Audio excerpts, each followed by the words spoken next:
This is a 2009 Lexus RX350 with four-wheel drive.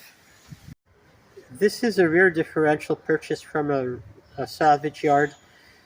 It'll be replacing the current differential on this car. This is the drain plug with a magnetic tip for the differential. And you can see here the reason we're replacing the differential. The owner let it run dry of gear oil and it ate itself. Replacing the rear differential is a labor-intensive job. Can you believe the dealer wanted more than $8,400 to do this job? That's right, $8,400. We do it for just a small fraction of that. We're going to show you all the steps in this video. I'm also going to give you a checklist of every step that's required to remove this differential. If you keep watching, you'll also get the specified torques for every nut and bolt in the installation. If your differential starts to make noise, don't delay getting it checked out.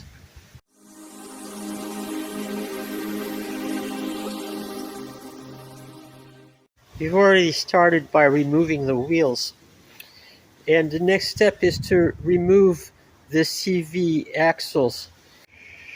And because of the multi-link suspension, removing these axles is not so simple. So let's go through the steps of doing this. Step 1, remove the center axle nut. Step 2 is to remove the retainer for the brake hose, which is back here. Next, we're going to get this trailing arm off the hub. Both trailing arms are off, right side and left side. Now we loosen both lower control arms, but without removing them. Next is the turn of the two strut bolts. Doing all this has created enough clearance to pivot the hub out of the way and pull the axle spline out part of the way, but it's not enough for getting it all the way out.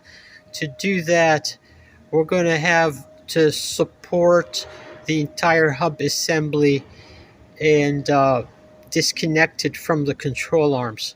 But first, we're going to remove this ABS sensor.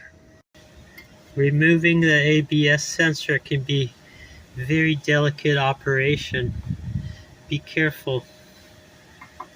So there it is. The hub is supported on this little rolling table, and the CV axle is out of the hub. Now we take it out of the differential. I use a fork first to wedge between the differential and the stub, and then to pry. That's one axle out. Then I put the hub back in. I remount the hub on the lower control arms and the strut so it doesn't go anywhere. And now I can go on to the other side. Here's my checklist with the steps I've done so far. Both axles are out. Now we gotta disconnect the drive shaft. The drive shaft is just connected with 4 bolts, and it's not so hard to undo those bolts. The problem is, how do we support the drive shaft? So once we disconnect it, it's going to want to drop, and this could damage the middle joint. I secured the drive shaft using an electrical cord looped around the drive shaft and then passed over the muffler and tied to the control arm on the other side, and that keeps the drive shaft from falling down. You may need to strike this joint with a brass drift and a hammer to disengage it from the front flange of the differential. Drop the spare tire to access these rear supporting bolts. With these retaining bolts removed, there is nothing holding the differential except these two long bolts through the bottom that keep it from falling out. And once we remove these two bolts, we're going to see if the differential will just come out backwards without having to remove this cross member.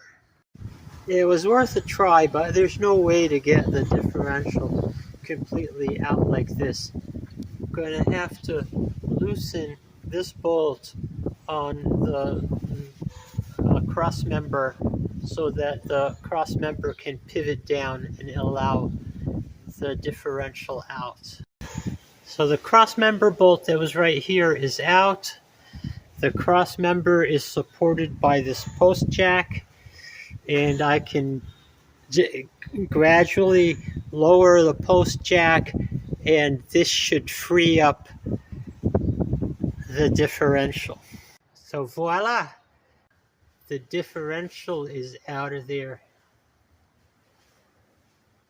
Comparing the two differentials side by side, old one on the left, new one on the right, first thing I notice is the play in the pinion shaft, and there is no play on the new differential. But further, the plot thickens. Look at this. Somebody did something here that they did not tell me about. Look where the stake mark is on this nut. It should be up here at the slot. So somebody tried to do something with this differential. It wasn't me who did it. I just took it out of the car. But who knows what it was? We'll never know. And for reference, here is the differential, the axle nut, the pinion nut staked correctly. Let's take one last look at the checklist. It doesn't look so bad, does it? And having seen all the steps, you know that installation is the exact reverse of removal. Now, of course, you want to mind the torque specifications for all these bolts.